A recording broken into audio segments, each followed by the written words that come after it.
'82, I was 17, my old man was 55. If you do the math between the two of us, that's 72 years of life. An eternity, so it seemed to me. How could anything live that long? Now I say my folks were only 84 the year that they passed on. For a little while it seems you got time to choose your dreams. Pretty soon you look around and you see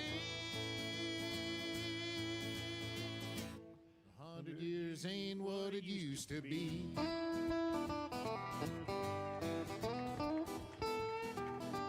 And my grandpa Roy, when he was a boy in 1904, he was taught by men who fought in the actual Civil War. And only 8 decades passed and my high school class put the tassels on the other side. Started on our way full of naivete on the great American ride.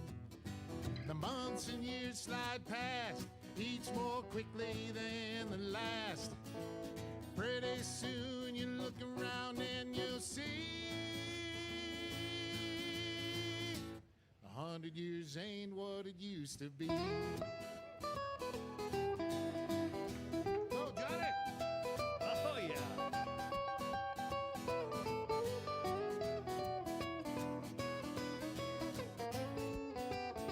Oh, yeah, Johnny Heidt.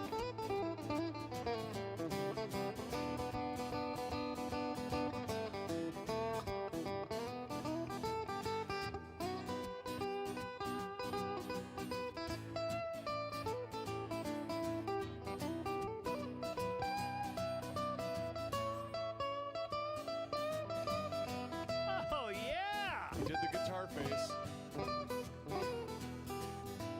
Ibuprofen's under buy again in my online shopping cart. Every week I learn of something else I should be doing for my heart. If I use the wrong pillow, I might have trouble getting out of bed. My hair grows in my ears and nose now more than on my head. As a kid, to me, ancient history was something like World War I. But I arrived close to that time than this year as I sing this song. And I'm starting to find I can wrap my mind around life is brief and dear. I can hardly believe my baby girl's turned 26 this year. For a little while it seems you got time to choose your dreams. Pretty soon you look around and you'll see everybody 100 years ain't what it used to be.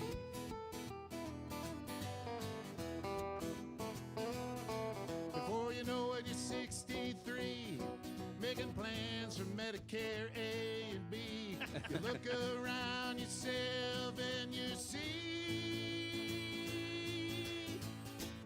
100 years ain't what it used to be.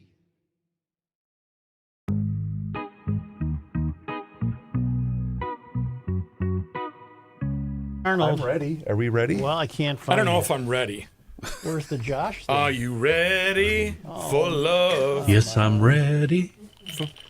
I prefer Are You Ready by Grand Funk. Well, I don't. We That's a can't. good one. We can't do We're an that. American band. I got that cake. I can't have it. Oh, you We you had brought that a whole sheet of cake? paper that had all the Josh information on it. Whoops. The American band line of that bring someone song to was the work. last part of the song that they wrote. Okay. They had all the other verses, but they couldn't figure out the chorus. Are you? No.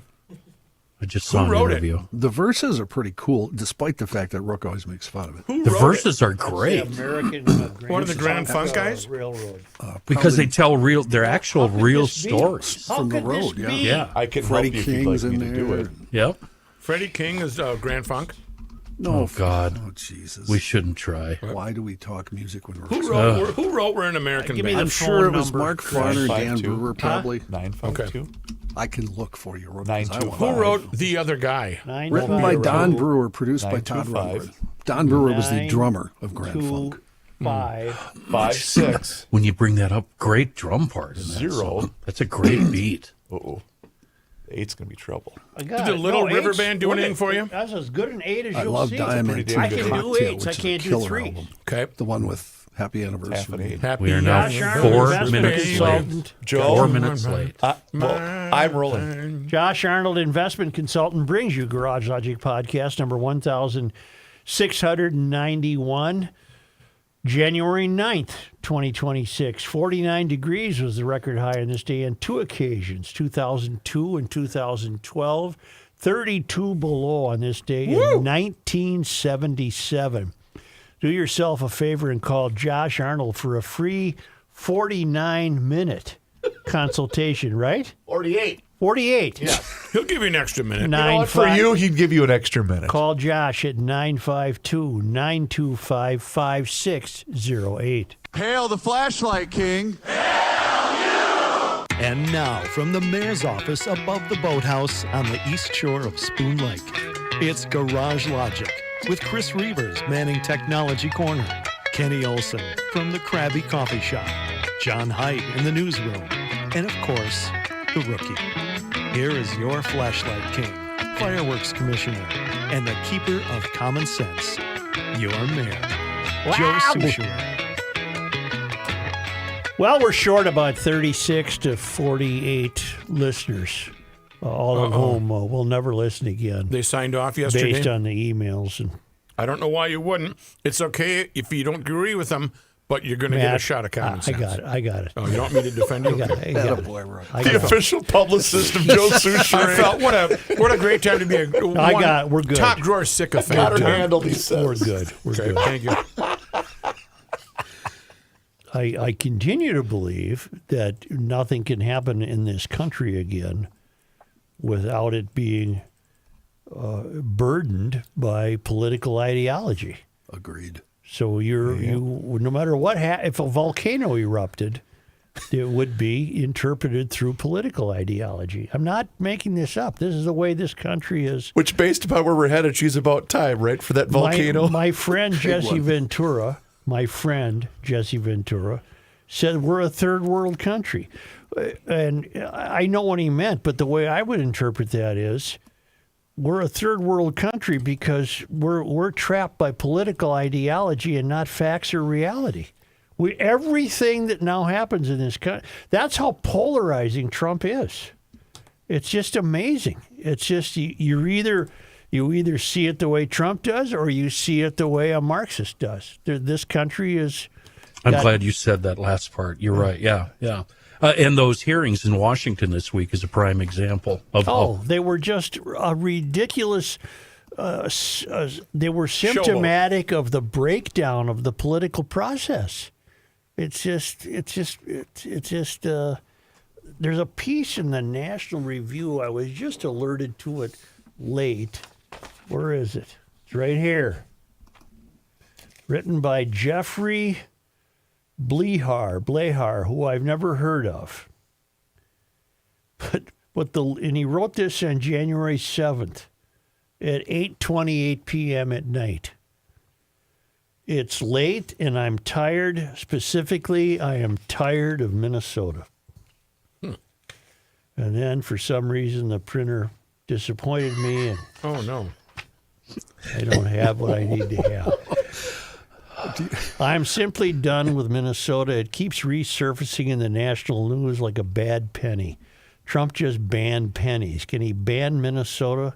I'm not a superstitious man, but I suspect it's time to write their experiment in statehood off as a loss and revert it to a non-voting territorial status, or maybe trade it to Canada for Alberta plus a province to be named later.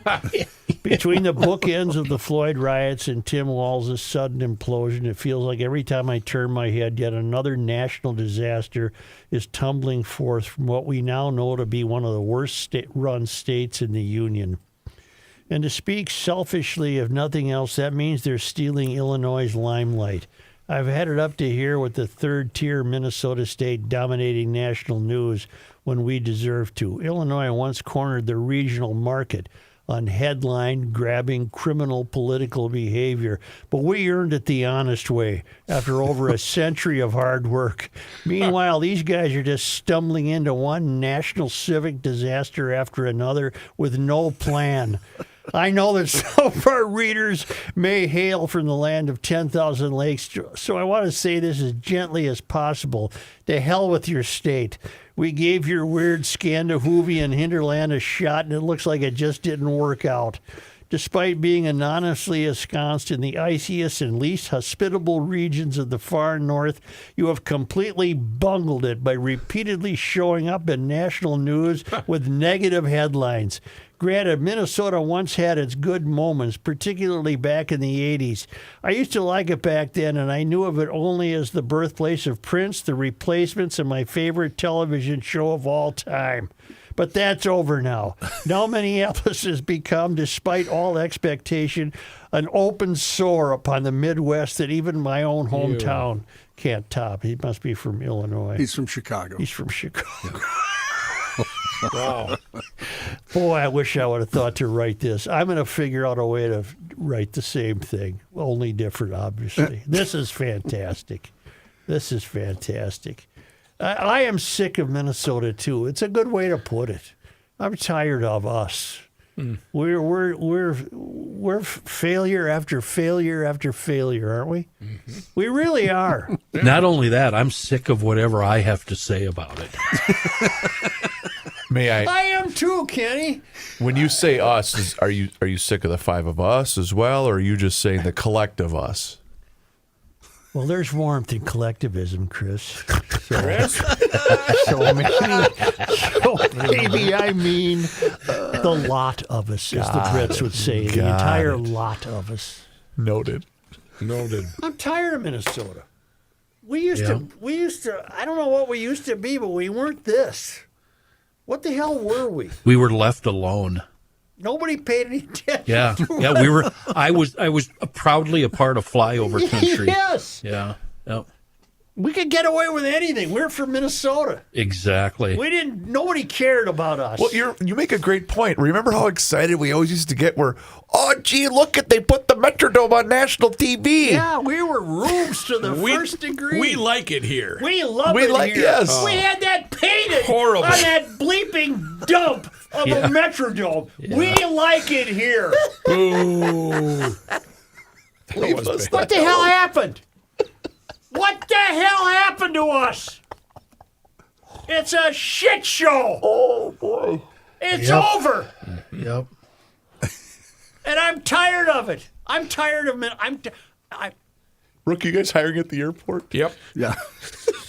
Hurry before that's gone, too. They're picking up Uber Somalis left and right. Only good thing about the airport is it's a means to get the hell out of here. True. Oh, my God. We had, let me tell you something. Back in the early 80s, we had an all-star game in Minneapolis. Remember it well. In which Pat and I worked hard to get Bob Dylan to sing the anthem. What a great idea. He didn't, which is understandable. Bob has left Minnesota. Mm-hmm. He might keep a farm here for investment purposes, but I think his brother runs it. He doesn't hang around. Got it. I think I understand better now why Bob doesn't have fond thoughts about Hemming. But back to the All-Star game. They played it in the worst dump ever built for professional sports, called the Hubert H. Humphrey Metrodome. It was pathetic. It was cheap. It fell apart every time it snowed. It was dreadful. Had to be done, though. Oh, yeah. Had to be done to keep the teams. So Mike Lynn told Calvin, you're going downtown whether you like it or not. Mm. And Calvin, he had no options. None. So he went downtown, and you got a ballpark. Well, you have a ball team now playing in a football stadium. So when you watched a baseball game, either your left or right cheek went numb on you because you had to turn a certain way in those shitty chairs to sit there in that dump. But during the All-Star game, I'm getting to my point. It's taking me a bit of time. By the way, the lone twin was Tom Brunansky.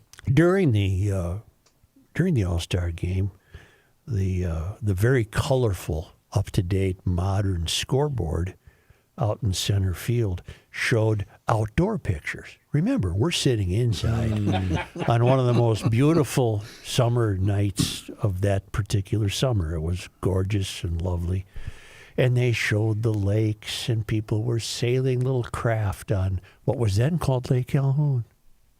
And they showed sailboats sailing around what is still called Lake Harriet, because we haven't found enough yet to indict her for anything. She was the wife of somebody who apparently didn't own a slave. It's now called Bade-Maka-Maka-Maka-Maka. And then they showed Lake Minnetonka, and then they showed up north, and I don't know, somebody crop dusting or whatever. And it was all green and blue and beautiful. And then we kept chanting, "We like it here," even though we're trapped in this dump. If it rains hard tonight, this dump will collapse. But it didn't rain. It was one of the loveliest nights of the summer. And I don't know where I'm going with this, except back then we were still stupid, and we didn't know what was happening to us. And then I don't know what happened. I don't know what happened to us. I don't care what you're saying. Just keep doing it in this tone because it's really calming me down. Then in 2010, we got the outdoor stadium. I was fired for saying we should have an outdoor stadium, but I'll be damned if I wasn't proven correct. Isn't that something? And they built the Target field, and we had another All-Star game. And it was another beautiful night, but there was a clue. There was a clue offered that evening to what was happening to us. I'm not sure any of you might remember this, but there was a clue offered. I believe it was a wonderful All-Star game, another beautiful summer evening in Minnesota, when it was able to be shown to the nation what a lovely, lovely summer evenings we have, because they think we're wearing mucklucks in July. You know what a muckluck is? I do know what a muckluck is. We had mucklucks on. But there's something happened that evening that we should have taken more careful note of. Fireworks were shot off after the game. And the newly entrenched downtown residents of really expensive converted warehouses, and they loved to convert them so the pipes shone and you had bare brick walls, and it was very funky. They complained about the fireworks. They complained about the fireworks in a state that once had an that was the second outdoor All-Star game. We also had the All-Star game in 1965. 85. Then we had it. We also had it in 65, Chris. Yes, sir. And then it was a great year. 65, Minnesota had a great year. Great year. And then we had it again in I think it was 85. 85. Yep. 85 it was. And then back outdoors in 2014. And by then, enough rottenness must have happened that people complained about the fireworks because it was past their bedtime, and suddenly that became a hullabaloo. One of the highlights of that story was you reading the quote from the young lady that said, "It scared my dog." Yeah, they had in the Star Tribune story. Yeah, I remember that. It scared my dog because people in Minnesota don't have children anymore; they have dogs. Mm-hmm. And we've elected legislators who have dogs and not children. And they have dog parks now. It's a dog park. And fast forward to 2025, and what are we now? Right now, we're fraud-ridden. We're surrounded by immigration control enforcement that's scaring the hell out of people. We have one person dead. I know that you weigh that with your political identity. If you think she should be shot, then that's Trump. If you think she shouldn't have been shot, then you're a Marxist communist And there's no middle ground. There's no middle ground, which none. I tried to point out yesterday. You know, there still is a middle ground, but no, about 36 to 48 of you did and kindly email me and said you're done. Many of you I emailed back and said you'll listen every day and you know it, but that's neither here nor there. Joe.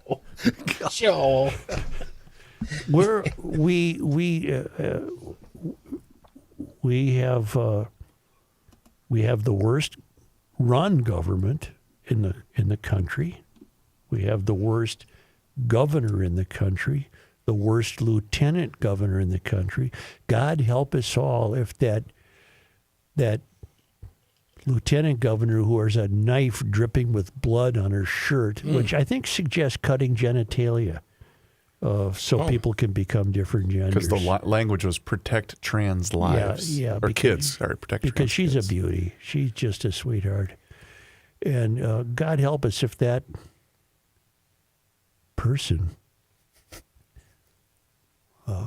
gets any foothold in the state. But something happened to us, and we're all tired of it. Something happened in Minnesota. It doesn't work anymore. It's not a pleasant place to be. The government cannot be trusted. The federal government can't be trusted.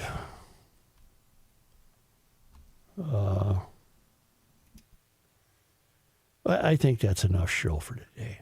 All right, we'll wrap her up here. Those of you that want to go to garagelogic.com. Cal Freilich reminds me of one of the great lines that George Orwell had in the book 1984. Mm-hmm. The party told you to reject the evidence of your eyes and ears. It was their final, most essential command. I've been asked by Christy Noem. Wednesday, I was asked by Christy. And Christy's tough to say no to. I'll see. But I was asked by Christy to reject the evidence of my own eyes. I will not. And because I won't, I've lost as many as 48 million listeners. Yep. You know, I will not reject the evidence of my own eyes. Although, as things change, now we're at 48 hours. 48 hours. Can I trade you the first shot he fired through the windshield, which suggests he was in the front of the car? Can I trade you that for the two he didn't need to fire through the driver's side window? Can I trade you those two? He didn't need it doesn't balance out anything. She's still dead. No. But after 48 hours, the initial shot becomes debatable.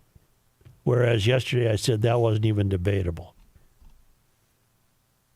The other two are not debatable, and I will not reject the evidence of my own eyes. That's after 48 hours. I don't anticipate much changing.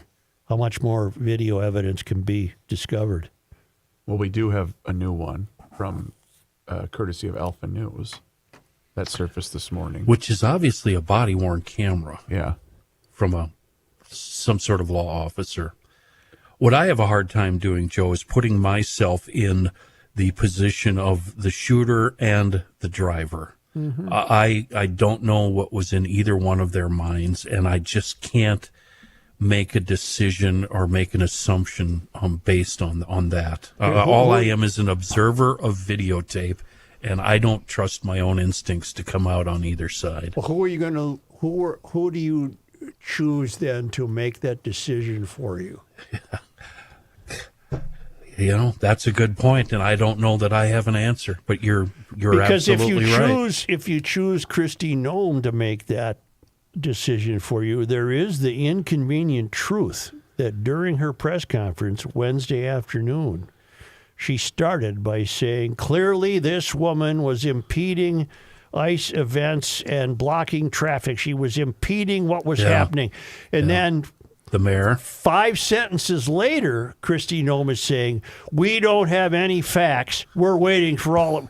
Well, Christy, were you waiting to have your? I imagine that Christy would have been had her facts corroborated by her superiors. She gave facts and then wanted to tell me she didn't have any. So, but then on the other hand, Joe, on the other side of that coin, the mayor was also making wild assumptions. Absolutely. Use the F word. But I don't trust the mayor of Minneapolis, and I don't trust the city councils in St. Paul. The jury's out on Keoli Her. Although the plowing is a bad sign. Mm-hmm. But wasn't it a good idea to shut down Minneapolis public schools, specifically Roosevelt, so those kids could be outside protesting versus be inside a secure building while they were learning? Look, protesting kids is meaningless, Matthew. I agree. Protecting their lives at all costs is what's important. So keep them in school. Well, then I think Rookie accidentally has a point. I don't think we need to say accidentally. I think he was I get making used a to point. it. It's okay. No, you're right. They're safer inside. Right. Plus, a lot of kids. I noticed this. This is something I noticed about Minnesota as we've continued to devolve into nothingness. A lot of kids go to school wearing pajamas, and I don't like that. I'm sorry. I'm old-fashioned, I guess. I think you should wear trousers. In fact, I'd even pull them up and cinch them with a belt. But no, I saw a lot of kids yesterday in these. What unmistakably to me, of course, I'm trusting my own eyes again, so I'm probably wrong. They were wearing pajama bottoms. These checkered, loose-fitting pajama bottoms. Maybe it was PJ Day. Sometimes my kids have PJ Day. Wearing a pair of sweatpants right now. Yeah, but you're not in school, and we don't see you. Speaking of Roosevelt, can I do a shout-out to someone? I just want to do a shout-out. You're going to, no matter what I say. Yes. It wouldn't have mattered what he had said. To a former head of state here that doesn't listen to the podcast. Never. And that may or may not have been a graduate of Roosevelt. We'd love to have you on Monday, and even though you don't listen to the show He never at all, listens to me. Never. But In fact, how many times has he written Joe saying, I'm never listening again? He always knows what he's talking about when I call him. Love to have him on the show. He's got a whole bunch of stuff to say, but he's sometimes just a child, and I love him. I love Roosevelt. That was my son's alma mater, and he lives very close to Roosevelt right now. I wonder how long before they scrubbed the name Teddy's. Teddy Roosevelt had to do something wrong, didn't he?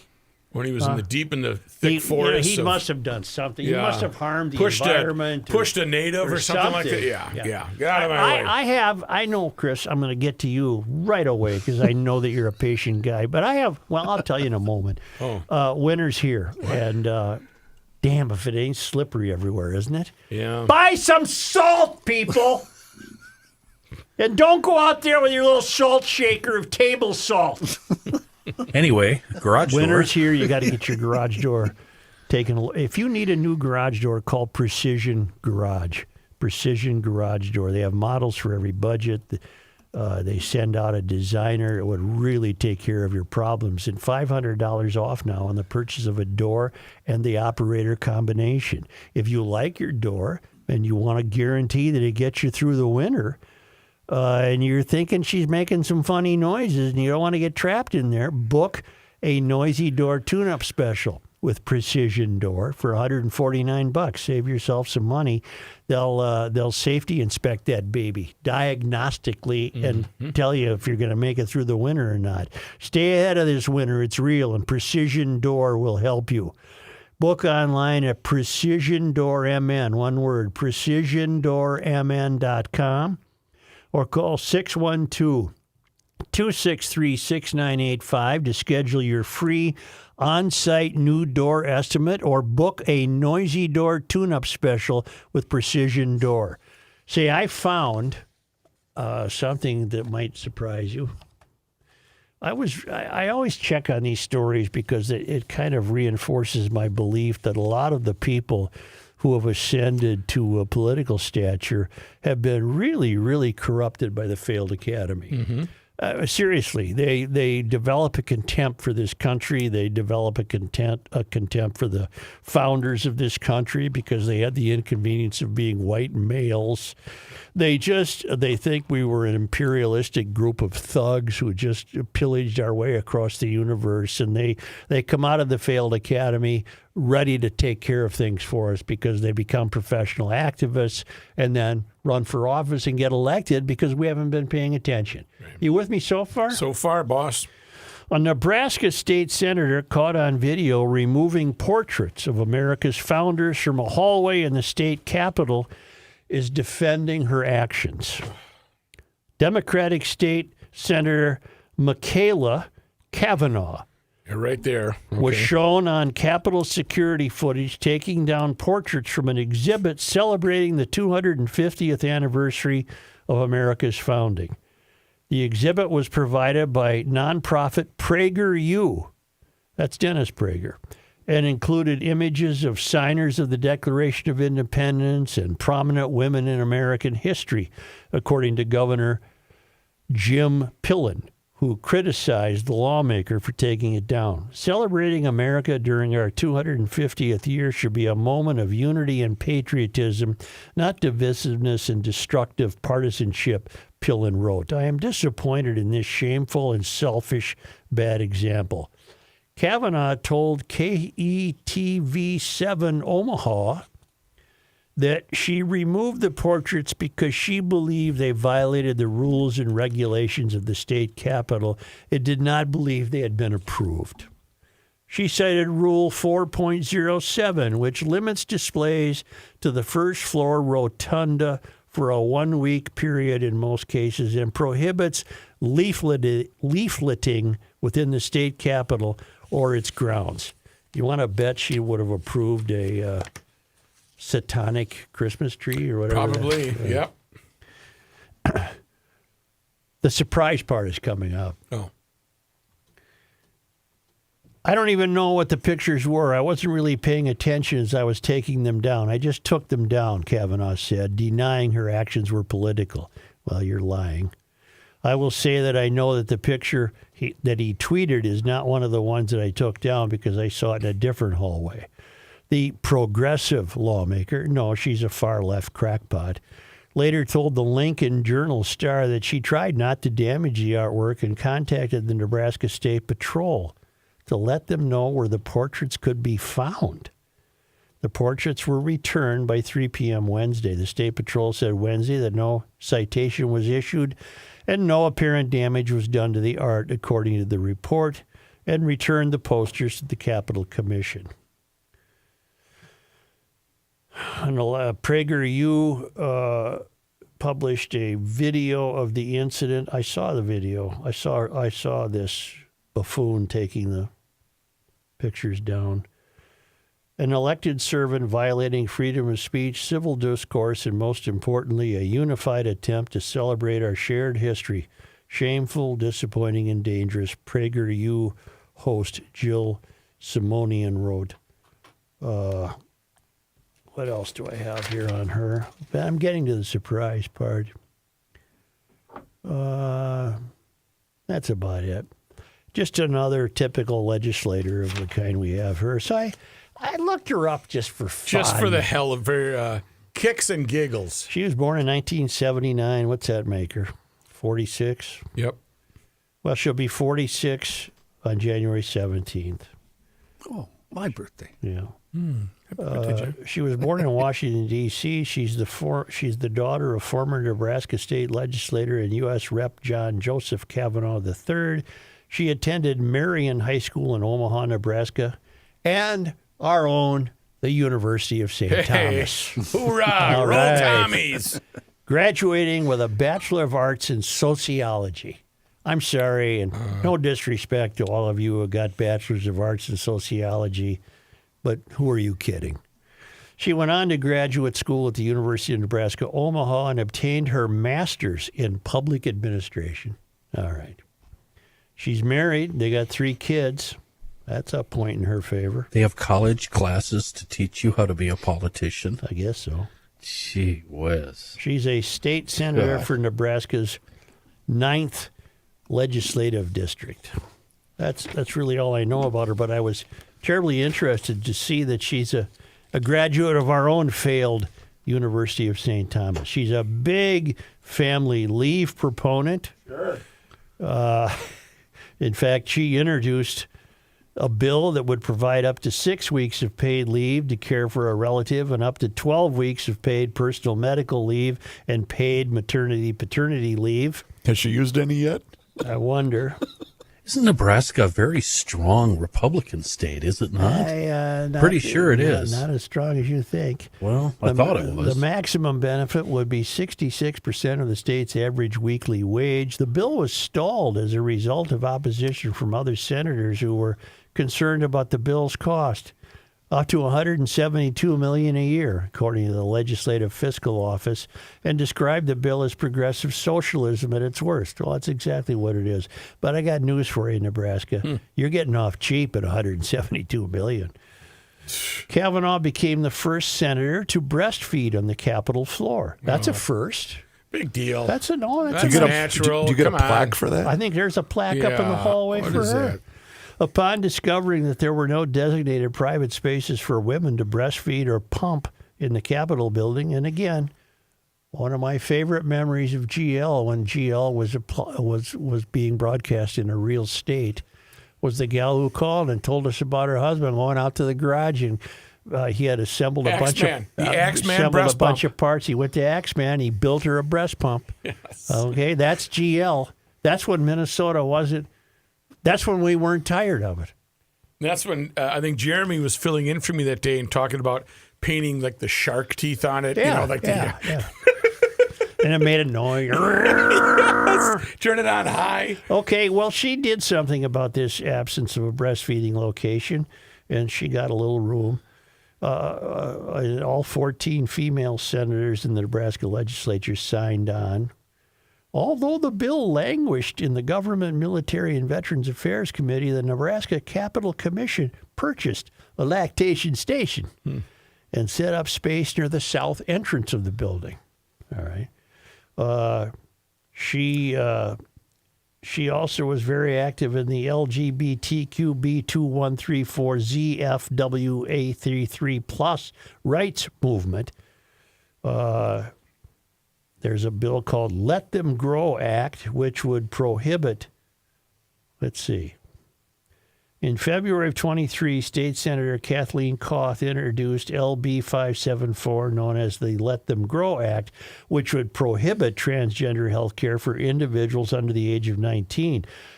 Kavanaugh, our gal, our St. Thomas gal, Tommy, a staunch supporter of transgender rights, pledged to prevent any bill from passing by filibustering all the bills. She said if this legislature collectively decides that legislating hate against children is our priority, then I'm going to make it painful for everyone. And that she would burn this session to the ground. Boy, she'd make a great legislator in Minnesota. She's bring her on. Let's go. She fit right in. She would fit right in. Her filibuster lasted more than 3 weeks. Oh, wow. Yikes. During which she spoke about numerous topics unrelated to legislation, including Girl Scout cookies, Omaha's best donuts, and the plot of the film Madagascar. On March 16, Kavanaugh and the Speaker of the legislature, John Arch, reached a deal in which the bill would be debated on the floor. The bill reached cloture. What's cloture mean, John? C-L-O-T-U-R-E. Cloture? Cloture? Cloture. Let's see. On March 23rd, which allowed it to advance to the second of 3 rounds of debate. The legislature adopted the rule changes on March 28 in order to limit the filibustering ability, yet Kavanaugh and State Senator Megan Hunt had said they would continue to use all their abilities to prevent bills from passing. The bill was signed into law on May 22nd, 2023. The provisions relating to transgender health care took effect October 1. Following the bill's passage, Kavanaugh, Hunt, and John Frederickson founded a political action committee called Don't Legislate Hate. I don't think hate has anything to do with it, but there's no getting through to the likes of Kavanaugh. The Political Action Committee said they will support lawmakers who oppose legislation which negatively targets the LGBTQ plus blah, blah, blah, blah, blah, blah, blah community. Okay. Anyway, she's taken down pictures of the founders. Now, I loathe just stumbling across these stories, but generally speaking, I'm going to place the blame on the failed academy. Okay. I'm going to place the. She didn't study anything that I would consider terribly meaningful. I'm sorry, that's just the way I feel about it. And she really must have absorbed a great deal of vitriol from professors or fellow students or whatever, thinking that this is just a really lousy country.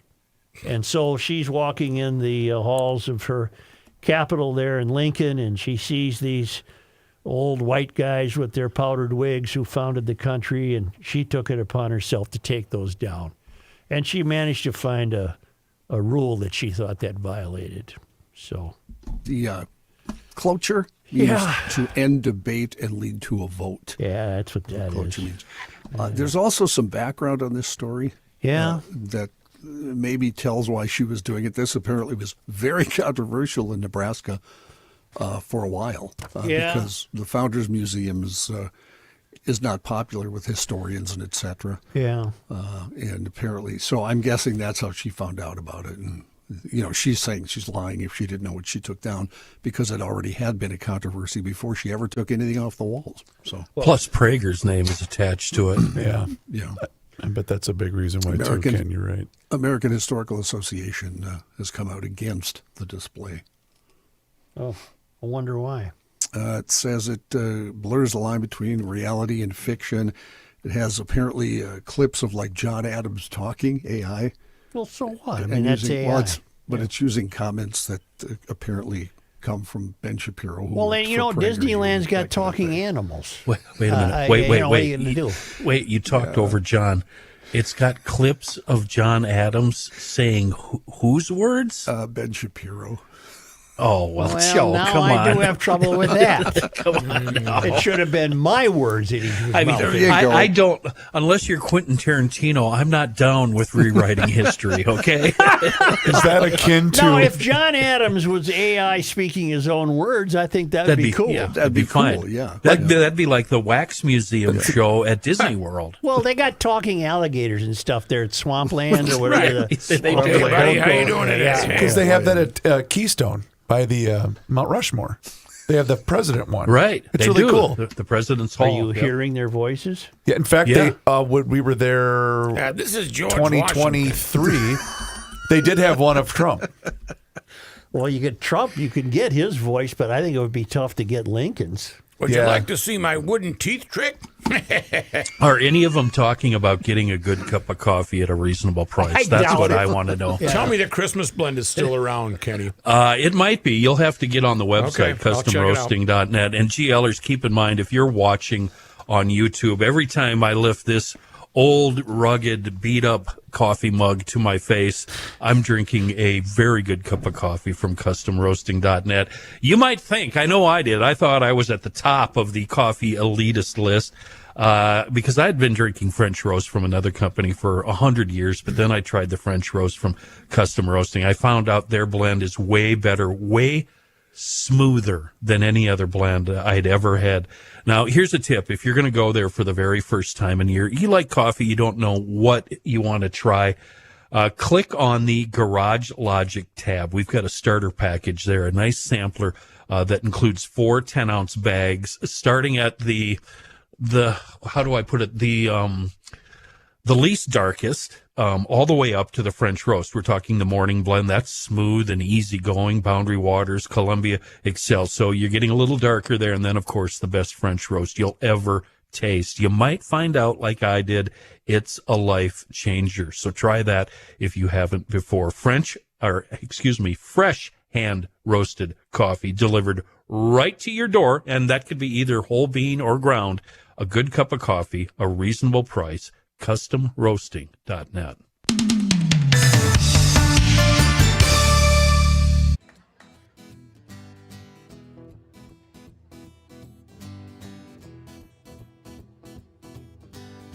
82, I was 17, my old man was 55. If you do the math between the two of us, that's 72 years of life. An eternity, so it seemed to me. How could anything live that long? Now I say my folks were only 84 the year that they passed on. For a little while it seems you got time to choose your dreams. Pretty soon you look around and you see 100 years ain't what it used to be.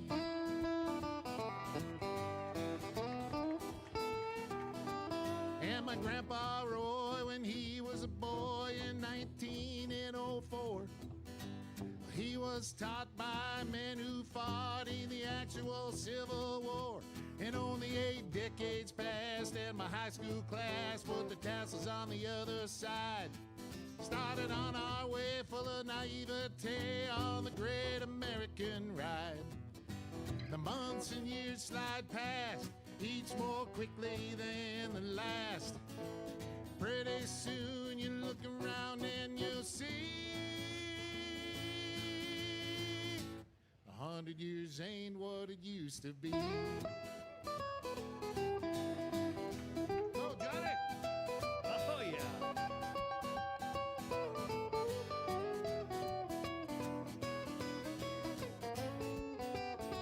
Oh, yeah, Johnny Heidt.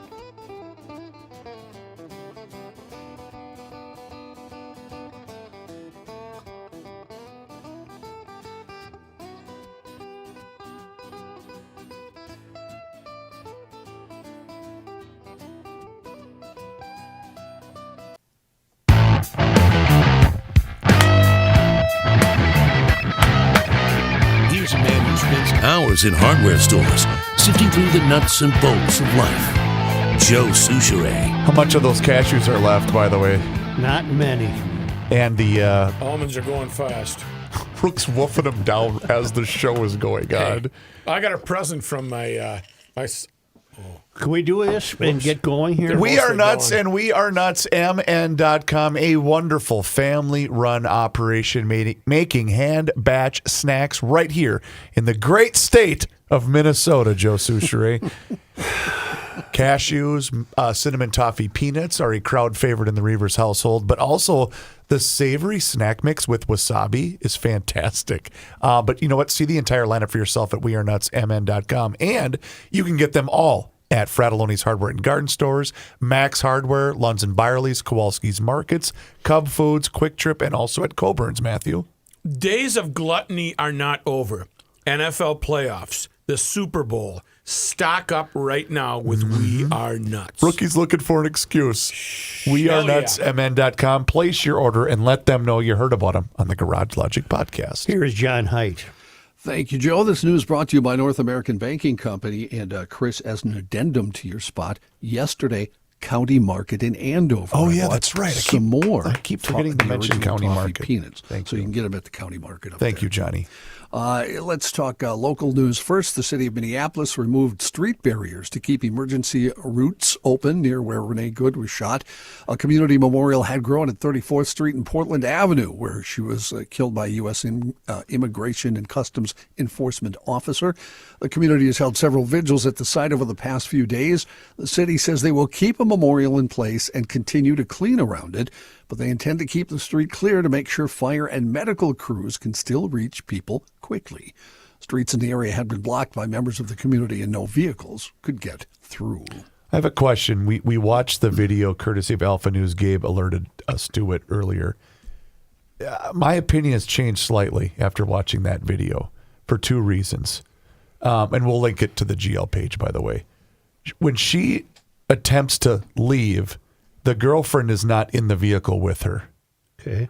She's filming this incident. Yeah. So when you see the officer's body cam footage, she's attempting to leave without the girlfriend in it. Thus, it looks, in my estimation, it looks like she hits this officer. Doesn't justify the shooting, doesn't justify her death. What I'm saying is that to me suggests she wasn't trying to leave if the girlfriend's not in the car with her. Yeah, I don't want to get into it. I'm tired of it. I see what you're saying. Yes. I have a question. Oh. When ICE agents show up on Main Street, serious question. They show up on Main Street where there's a series of apartment buildings, and they want to go in there. How do they? Who's tipping them off? How do they know that there might be an illegal in those apartment buildings? That's the $1 million Where's that question. coming from? One would suggest either the landlord and or local law enforcement. I don't know. I have no idea. But if they're working at an establishment, ICE would have no reason to know unless they knew that Phil Johnson is an illegal alien and he's working at McDonald's on Payne Avenue and lives at 123. Well, I told you guys yesterday, I watched an ICE agent pull a vehicle over on a highway I travel every day. And I'm going to guess because he pulled up next to them, must have ran my plate and their plate, and he cut right in between both of us and pulled that car over. They want to get into schools, too. Who's blowing the whistle on fourth grader Miguel? Yeah, Who's setting that up? I've seen a number of traffic stops in the morning by federal. They just say federal agents, so I just always jump to the conclusion that it's ICE. Yeah. But I never tweet anything about it or mention it. A lot of store ones, too, I've noticed. Up here in our area, the Walmart, there's been several ICE stops where they check people are going in or out of a store. And Facebook has completely changed. That's all it is ICE, left and right, both sides, just going back and forth. I can't stand it. I need more recipes. I have 20 people that let me know where ICE is every You minute guys, of the day. you've got to train your algorithms. I have the best I love my Facebook. It's all kitty videos and puppy videos and horse videos. You're a little Pomeranian? These are all snowmobiles. friends, Kenny, and they post it. So I don't have any I don't friends click either, on it. John. John, I don't have any friends. That's the secret to happiness. No I friends. don't have friends. Doesn't have friends. In other news, Minnesota state and city leaders are calling for the FBI to allow the Minnesota BCA to coordinate with its investigation involving that shooting. Drew Evans, superintendent, said his agency had initially sought to investigate the shooting. On Thursday, Evans said the U.S. Attorney's Office had reversed course. Now, local leaders are requesting that the BCA be brought back into the fold and be allowed to collaborate with the FBI on the investigation. Governor Tim Walz said that barring state agencies from the investigation would make it harder for Minnesotans to trust the FBI's findings when the investigation concludes. During a news conference on Thursday, Kristi Noem said the BCA does not have the jurisdiction to investigate the shooting. Meanwhile, an erroneous comment about the whole case from Vice President J.D. Vance is under scrutiny today. Vance said at a White House press conference yesterday that the agent has absolute immunity in the shooting. Multiple legal experts and reports say that is not legally accurate. Apparently, his absolute immunity framing does not match how immunity for federal officials works in state law cases. An ICE officer does not have absolute immunity from any charges. Those accounts pointed instead to a narrower defense, sometimes invoked by federal officers, known as the Supremacy Clause immunity, when a federal official is acting within lawful federal duties and the conduct is necessary and proper. Even then, the reporting said the protection is not absolute immunity, and it's not automatically available just because an officer is a federal employee. And that's, I think, part of what is getting lost here, because there are some in town that want him to be prosecuted on the state level. Well, that can't happen, right? Because this was a federal operation. I don't know. I don't care anymore. Okay. I'll answer for you. I think you're correct. Okay. Okay, thank you. From the Star Tribune, we talked about this on and off air already a lot today. Former Minnesota Governor Jesse Ventura applauding the students and staff at Roosevelt High School for standing up for freedom and America, in his words, and subtly hinted he may once again be interested in running for governor.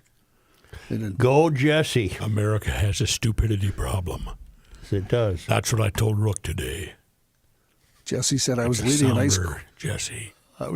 a nice quiet life. You've injected me back into this and will probably make me the governor of Minnesota. He absolutely looks like a homeless meth I have dealer. my white beard. I'd had a couple of Santa rolls down at Brookdale and Burnsville. He just doesn't look good. He's looking old. I haven't shaved. Yeah, he'll shave. Have you passed If you know the mirror? if you know what I recently, mean. Joe? No. You look like you're Santa Claus too if you grew a beard. I myself try to avoid mirrors at all costs. Governor, would you have to reestablish residency in the great state of Minnesota? He's never left. I'm off the grid. I'm on the. You have a residence here, don't it's you? 6 months equal, so I'm a resident of both. Okay. So Reusse would not call you a tax dodger. If Reusse does, because that's what I call him, Reusse, I would come after him and his little fat ass with his busted up knee, trying to climb up the stairs like a little baby, crying for his mama. The former Anyway, governor, you were at Roosevelt. the former governor I was was just checking out what was for lunch. a 69 graduate of Roosevelt, says he paid a visit to the South Minneapolis High School to show his support. He said, I'm proud of what they did in keeping ICE off the campus. We don't need federal troops coming in here without warrants. Good for these people that stood up. They're teaching students that we have to be a country of law and a country of the Constitution. Go Teddies. You know, I made another observation still too. here? I did. I made another observation, and I don't listen to the podcast of Garage Logic because I've been offended twice by the company that you work for. However, I do want to make an observation that, like Such always says, people are wearing pajamas. The attire has changed over the years since '69. Yes, it has. You know, You still have your Letterman's jacket? do what now?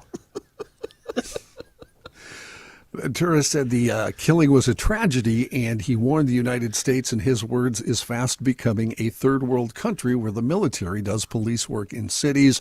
He said this is what happens in a dictatorship.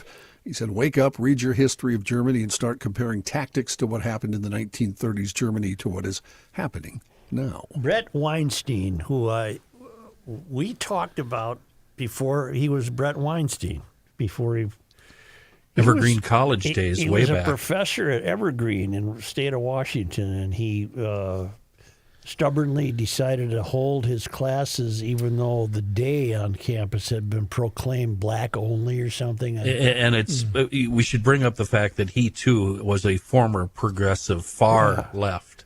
Yeah. Really a smart guy. Very smart. And I read something yesterday to the effect where he believes that what is happening in the United States now is all part of a controlled manipulation. And he's not a black helicopter guy. He seems like a sound human being. But he believes that there's something afoot and we really don't know what it is. And he's a guy that's firmly now, these days, the last few years, I guess since COVID, firmly ensconced in the very middle of the political argument. Yeah, where I'm trying to be, and that's worthless because all I get is I'm never listening again. never Joe. listening again. But what do you mean something is afoot with? He thinks that somehow the American public is going to be manipulated into an obedience. What? He wasn't clear. I think we should try to get him on the air. Just like Hitler. Yep. You know? Martial law and stop elections, right? Is that what? Basically? Maybe he was going in that direction. I don't know. Yeah. The U.S. never went to war with The Vietnam. governor did tell me that he was in the Philippines when Marcos declared martial law and put federal agents on each corner, and that is what are we doing right now? We don't have martial law, but we're one step closer. I did see that clip of him yesterday in front of the school saying that, yeah. I think he just repeated on my phone call everything he said yesterday. He did. He had his talking points. Displayed He had to flip the. It's like when those celebrities do those round robin radio interviews. Can't Why take don't enough we, of the time. Why don't we take a quick break here from this Wait a news? minute. Wait a minute. Before we break away, yeah. I need a show of hands from you clowns. How many of you right this moment have a can of Deep Creep inside your home and or attached garage? That would be me. I do. I do. 4 or 5 of us. I do. I have Seafoam. I don't have Deep Creep. I'm sorry, so man. Kenny, yeah, you need you to have no stop. knack. I was Scale. cleaning out underneath the sink, just doing some quick cleaning, and I found a can of Deep Creep. And that you obviously put there yourself years ago, just in case, to have it at the ready, correct? No, I think my wife put it down there. Of course she did. I've never I seen knew it the before. answer to that. Damn it. Before Sorry. I asked. But it was there. Thank you. At least there's one brilliant mind in your house. Thank you, Mick. Yeah, keep a can at the ready everywhere in your property, including in the house. Deep Creep, it works on everything. And I know I've brought this up before. I'm going to say it again. It works great on zippers. I just dug out a vintage, a very old, I think from 1975, a Snowjet two-piece snowmobile suit. Steel zippers on that thing. They were not moving. Does it fit? Little bit, huh? Does it fit? Are you kidding me? Jesus, no. That zipper was working. Deep Creep was working overtime. You need Deep Creep to crawl into that baby. Well, a little bit of Deep Creep solved the zipper problem, but yeah, it's not going to fit. That's just another thing that Seafoam works on. Use it on hinges of your tractor, your car, your truck, your MG, your Triumph automobile, go-kart, whatever. Keep it in the shop. It prevents moisture, removes rust. It does everything. It's another miracle product from Seafoam. Deep Creep, an amazing product in a world of rust and corrosion. Our best friends from Seafoam and Deep Creep.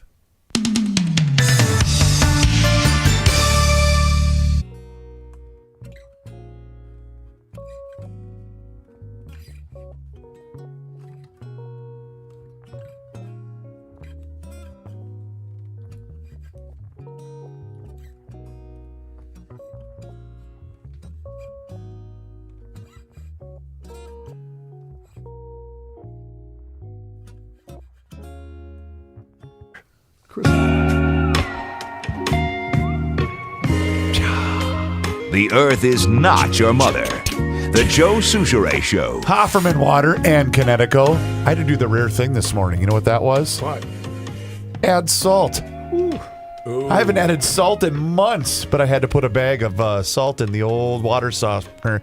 And that's what water conditioning will do. What The are you, best Rick, water from conditioning. Water. Why would you put in salt?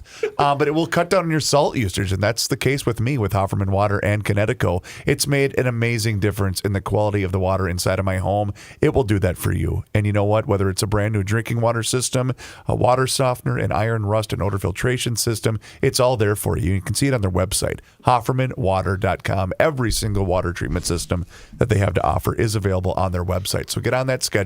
Book your appointment online or call them directly at 612-895-2440 or again, visit HoffermanWater.com. Hofferman Water has been proudly serving the state of Minnesota for over 50 years. Do me a favor and mention that you heard about them on the Garage Logic podcast. Johnny? Thanks, Chris. Hiring dropped slightly in December, defying the Federal Reserve's effort to boost hiring with a recent series of interest rate cuts. According to today's jobs report, the reading fell short of economists' expectations, the U.S. adding 50,000 jobs in December, which marked a slight drop from the 64,000 jobs added the previous month. The fresh data comes 2 weeks after a blockbuster report on economic growth appeared to rebuke any worries about the wider economy. Hiring slowed sharply over the latter half of 2025, stoking some concern among some economists about a possible economic slowdown. President Trump declared Wednesday night that his power as commander-in-chief is constrained only by, quote, his own morality, brushing aside international law and other That's checks. comforting. And other checks on his ability to use military might to coerce nations around the world. He held a wide-ranging interview with the New York Times. He was asked if there were any limits on his global powers, and he said, yeah, there is one thing, my own morality, my own mind. It's the only thing that can stop me. I don't need international law. I'm not looking to hurt people. When pressed further about whether his administration needed to abide by international law, the president said, I do, but he made clear he would be the arbiter of when such constraints applied, saying, quote, it depends on what your definition of international law is. Well, is there such a thing? There's no international policeman. Is there really an international law? Not yet. Oh. President Trump meeting with oil execs at the White House today in hopes of securing $100 billion in investment to revive Venezuela's ability to fully tap into its expansive reserves of petroleum, a plan that rides on their comfort in making commitments in a country plagued by instability, inflation, and uncertainty. Since the U.S. military raid to capture former leader Nicolas Maduro on Saturday, the president has quickly pivoted to portraying the move as a newfound economic opportunity for the U.S., seizing 3 tankers carrying Venezuelan oil, saying the U.S. is taking over the sales of 30 to 50 million barrels of previously sanctioned oil and will be controlling sales worldwide indefinitely. They must have had a lot of dinosaurs where Venezuela is. Yeah. Because that's what oil is. Dead dinosaurs and stuff like that. Leaves. And you got my... Sure it is. You got my tidbit of information. I just thought I'd was help it you last out week there. or the week before that George Washington lived and died not knowing there were dinosaurs that roamed the earth? Huh. Because they hadn't discovered dinosaur bones yet. That's pretty good. New York parents would have access to free child care. Wait. What else That's did you learn? legit. What else did you Where learn? did you see this? In a Hey, comic Rook, strip? Or? I got to tell you something today. You know that George Washington lived and died. New York City parents would have access to free child care for their 2-year-olds under a plan unveiled yesterday by Governor Kathy Hochul and Why Mayor, the hell not? and Mayor Zoran Mamdani. The first step for the mayor in delivering on a signature campaign promise. 2 Democrats announcing the proposal at a celebratory event in Brooklyn a week after Mamdani was sworn in, marking an early political victory for Mamdani, who has faced questions over whether he'll have the state support needed to enact his ambitious, affordability-focused agenda. He said to those who think that the promises of a campaign cannot survive once confronted with realities, today is your answer. I want free socks. I think that would be nice. I would like to wear a new pair of socks Just every day. something simple. You come up with your worthless trivia, I'll give you one. Jerry Lewis always wore a new pair of socks every day. I want free socks. He could afford it. I don't have you free guys see socks this? money. It's Friday. Look at, he's got Friday socks on. Happy Friday. There's a Friday. Get it? I think Mom Donnie should make sure that everybody in New York gets free socks. All right, let's do it. Peggy Joseph took her daughter out of school early Wednesday for this. Her emotions ran high following Obama's speech. It was the most memorable time of my life. It was a touching moment because I never thought this day would ever happen. I won't have to worry about putting gas in my car. I won't have to worry about paying my mortgage. If I help him, he's going to help me. That's right, Peggy. You were way ahead of the curve. So keep this in mind. It's the same BS that side of the aisle has been running on. That was 08. Mm-hmm. I think it was all true. Wow. Except for the socks. The socks. The proposed program will begin slowly, focusing first on high-need areas selected by the city, then expanding gradually over years until it becomes available across the city. The mayor says he expects it to cover around 2,000 children this fall, although he said it was not yet clear where the first seats could open up. Update to a story we had yesterday. For the first time in the International Space Station's history, NASA said it will cut short that crew mission after an astronaut experienced a medical situation. NASA Administrator Jared Isaacman said it's in the best interests of our astronauts to return Crew 11 ahead of their planned departure. They'll return to Earth in the coming days, he said, adding that the health and well-being of our astronauts is always and will be our highest priority. U.S. astronauts Zina Cardman and Mike Finke, alongside Japan's Kimaya Yu and Russia's Oleg Platonov, make up the SpaceX Crew 11 mission. Together, they've spent about 5 months aboard the ISS and had planned to stay until mid-February. The 4 crew members were conducting scientific research and were due to undertake a spacewalk this past Wednesday, the same day the crew member fell sick aboard the orbital complex. NASA initially said it was postponing the spacewalk while teams monitored the medical concern. The agency has not named the astronaut nor detailed the nature of the medical matter, but said it involved a single crew member. It'd be fun to know how much birth control they have at that place. I mean, they must just have it in 5-gallon pails, right? Just tons of it. Yes, Kenny, I'm Probably. sure that's... Okay, Kenny, I'm sure that's what they have. While we're pausing, we are fact-based, right? correct? Yes, sir. Well, Sometimes. you wouldn't know it from the Yeah, email. not all the time. And am I allowed to disagree with you, the host and originator? I really think you should be allowed to. No, oil does not come from dead dinosaurs. Oh. It's a common myth, as fossil fuels originate from ancient microscopic marine life like algae and plankton buried under sediment in low oxygen environments, transformed by heat and pressure over millions of years, long before most dinosaurs existed. Well, there were ocean versions of dinosaurs. So you're going to stick with your story? I'm not going to change it. I'm not going to change my story. Rook, you'll know this. What was the TV show years ago where they were dinosaurs? It was a family of dinosaurs, remember? It was... I'd be shocked if you Not didn't Land know of the this. Lost. No, this was... No, it was, in the last I think it was 20 just called years. Dinosaurs, Johnny. Cartoon? Just dinosaurs? Oh, it's dinosaurs. Where it was a family where there was just like a sitcom. Correct, Where the dad yes. would come home and be reading the newspaper. Yes, and the best part of that show to me, I saw maybe 2 episodes, but all the kids and everybody had names of oil companies.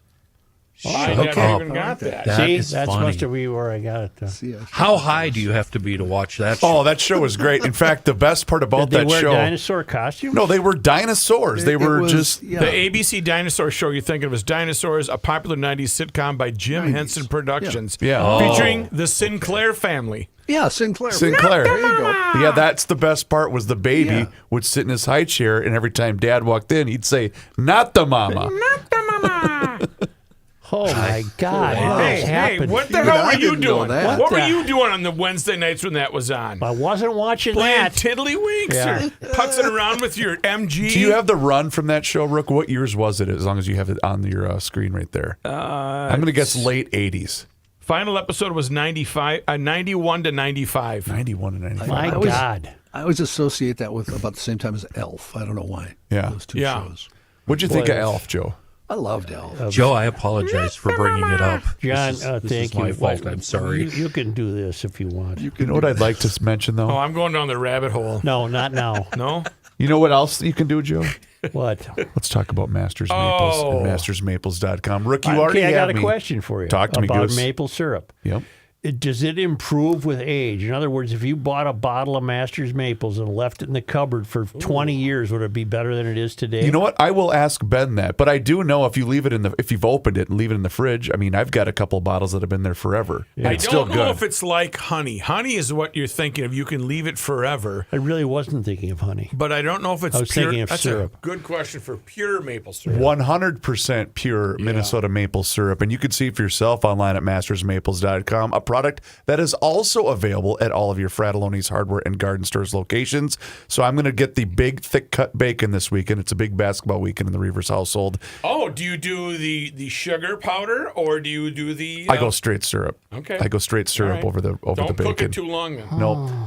Sweet and savory seasonings and rubs are also a fan favorite, and the 100% pure maple sugar for all of those bakers in your life. But again, see it for yourself and place your order online today at mastersmaples.com, and you can taste the difference.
God, stop it.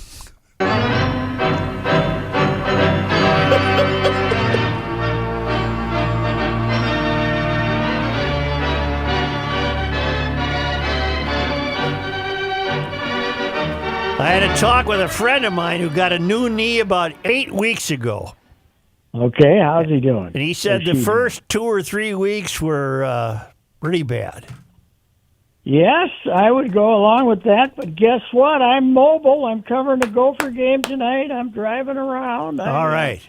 I was over at the U yesterday, walked 4 or 5 blocks. You got to watch the ice, though, man. Don't fall down on the ice. Oh, I'm taking those little teeny baby steps out to get the garbage in back today. Yeah. The driveway is a little slick here. So. But here's the kicker, which it sounds like you're going to avoid. He said if you don't move, then they put you under again, and they manipulate the knee, and you don't want that. It sounds to me like you've avoided that. I believe I have. When you're a lifelong athlete, I think it helps. Yeah, right. And I've observed a lot of athletes. That C squad at St. Gabriel sets you up for success. That's right. It was, noted base stealer and point guard. And Pat, here's what we can hope for: that Indiana-Oregon is as good as last night's game, Miami and Ole Miss. That was pretty good. Pretty good. I do like the fact the way they brushed off the mugging in the end zone on the last play. However, there was a little contact here. Well, he did have his hand in his face mask, dragging him to the ground. And in college, you don't have to put the ball at the 1. It's only a 15-yard penalty, so they would have still had to make a play. But that Miami coach is a little wired up, isn't he? Boy, is he ever. I forgot that he used to play for the Hurricanes back in the day. I forgot that he was a player. Yeah. He got fired at like Florida International or something a few years ago.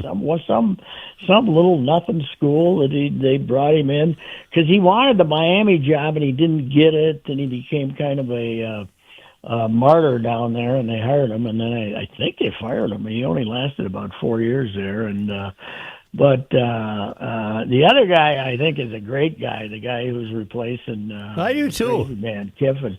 Yeah, he's just an old football coach, and that he is going to continue to coach the defense next year while he's the head coach of that team. Really?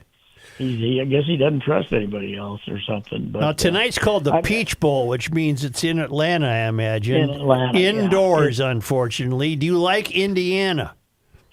I think I do because Oregon, really did not look good offensively at all in the first. Now Texas Tech has a hell of a defense, I guess, but they didn't really do much. Their quarterback's great, but I do kind of like it. I got a thing though. If you got the semifinals, right?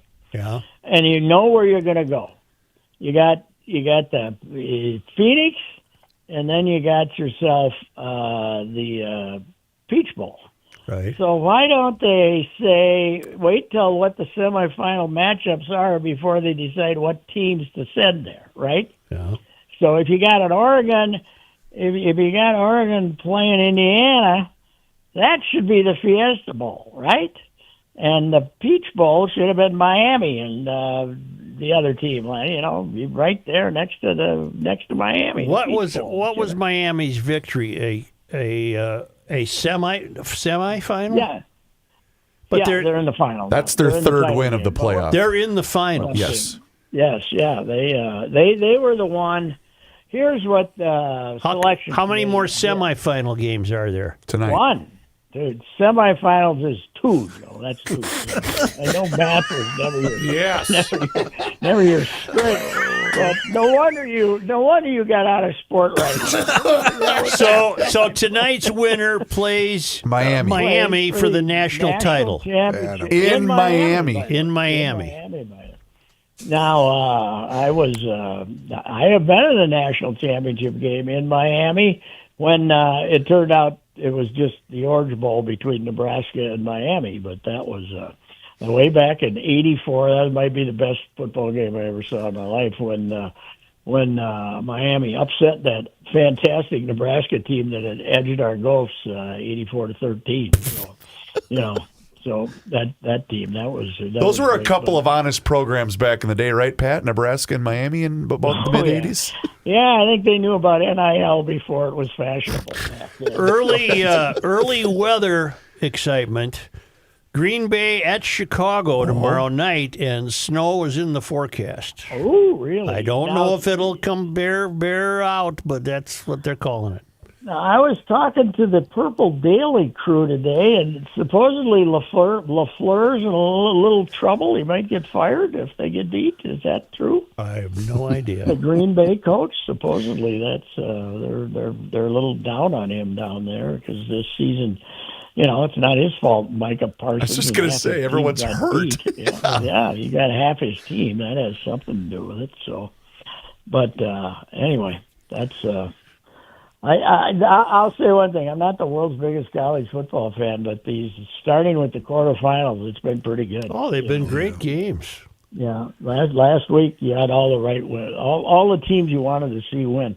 Now you know who had mixed emotions last night? Lane Kiffin. Mm-hmm. Lane Kiffin, left for LSU, so he certainly doesn't want to see Ole Miss win the championship without him, right? Mm-hmm. But he got $250,000 from LSU when Ole Miss won the first game, and he got $500,000 from LSU when Ole Miss won the second game because part of his contract was they'd pay him the bonuses that he was going to get at LSU. Nice. And I think last night would have been worth $750,000. Nice. So, did he want $750,000, or did he want the humiliation of seeing Ole Miss continue on to the national championship game? I'll take the $750. Yeah, I like that Trinidad Tobago guy. Oh yeah, right. The quarterback. Yeah, you know where he played college football, sir? D2 Ferris someplace. State. Yeah. Ferris State, Division II, and he won a couple of championships there. Mankato, Reavers, your boys Mankato have had to play them three times. Yeah, I went to a couple Mavs games, but I don't think I went when they played Ferris State. I remember when Ferris State beat one of the real good teams. I covered it down there, and that was kind of like when Ferris State was starting to pop up and be a power, and now they're the big power. But yeah, he's from there. And how about, isn't it nice to see young Carson Beck win the championship in his 7th college season? Young Carson. See, Sandy Stevens would still be playing for the Gophers if it was the modern rules. Hey, your Wild beat the hated Kraken last night in overtime. Yeah. What happened? I fell asleep in the second period. We had a nice, comfortable 2-0 lead. How do we end up in overtime? I forgot it was on. Okay, I was watching it, but I was snoozing on the couch. So anyway. Well, lad, I'm excited that you'll be here Monday driving yourself in. Well, it's been fantastic. It's the last Sunday, a week ago, I went to there was a young man who did the rehab on me, and he damn near killed me. Yeah. And I thought I would, rather have the leg amputated than do that again. And then by Sunday or Monday, I was driving and feeling pretty good. So I'm walking around. But as you say, the next step could always be your last with this ice. Right. So, it's terrible. All right, I'll see you Monday. Yeah, make sure you watch out for that ice all weekend. Yeah, well, there's varieties of ice, and some of them more dangerous than others. You got varieties of ice. I have been warned by my other employees to. I had a very funny Christy Nome tweet that some people didn't quite agree with, and I've been told that's enough of that. So. Well, let me also just tell you, with your darker complexion, I'd be carrying your papers with you. Okay, keep those papers at the ready. It's the winter, so I'm pretty white in the winter. But if it's pool season, I could be in trouble. Was it the cowboy Christy Nome you treated about, or the winterized Christy Nome? I said, okay, I'll say it. I said, Christy Nome would have to get a lot smarter to be a moron. Yeah. That's what I said. Yeah. So What's wrong with that? He's getting a knock on the door. Probably no reaction to that at all on Twitter, huh? That's what people say after my traffic reports. Well, I did get some responses on that, suggesting that perhaps I like men better than women. And It'll go either way. Yeah. I'm slightly overweight, and then my heterosexual urges aren't as strong as I thought. So anyway, Thank you very much. goodbye. See you later. Goodbye. Did you know that Walls is threatening a civil war? I didn't know that. North and south, east or west, what are we? Yeah, So how do you do it? dated. Metro and outstate. Yeah, what are we? This was dated Wednesday. He called a press conference in which he threatened civil war. It was one of the most extraordinary performances by an American political leader since the Confederacy. The Confederates seceded in 1861. Walls said that he had put the Minnesota National Guard on official notice of potential deployment to fight ICE, federal law enforcement. Geez, you'd think he'd just tell people, don't, unfortunately, we lost a life already, stay away.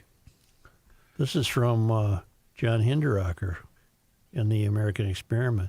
We've never seen anything like it, not just in Minnesota, but anywhere since the Civil War. A governor threatening to call out the National Guard to forcibly resist federal authority and prevent the enforcement of our national laws. George Wallace didn't do that. Ross Barnett didn't do that. Walls cannot seriously think that the Minnesota National Guard can militarily resist federal authority. I suppose Walls would backtrack and say what he meant was that the National Guard would call them to establish order in the streets if rioting broke out. But he certainly found their phone number real quick this time, didn't he? We had a long conversation about that. Jay Coles and I did on Wednesday's edition of the Krabby Coffee Shop on the Garage Logic Network. I had a dream about Coles. I called him because I had a great big bucket of used golf balls, and I wanted to know if he wanted them.